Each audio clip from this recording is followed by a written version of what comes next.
I think one thing could be being afraid to safely maneuver outside their home is a big issue. If they're starting to need something like a wheelchair or a walker, any assistive devices, or they need somebody, for balance when they're walking, for even just minor, physical issues that they might start having. I think some people are afraid of hurting themselves and falling. I think that there can be more difficult places for them to maneuver in. I think there's not as many handy-capable, accessible places, or they're afraid that they'll come across it and be stuck if they don't have access to a full-time caregiver that's with them.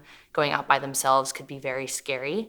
And then another thing could be that they're not fully ready to accept it themselves either. So they don't want to come out there and potentially be judged for something that they're not understanding quite themselves yet. Could I dovetail off of that? So dementia is a disease that is very stigmatized. And when you're dealing with this generation of people, they're the silent generation, most of them. And people of their generation were put in institutions. So when you start to discuss any mental disability, they don't want to accept it because they feel they're going to be put away.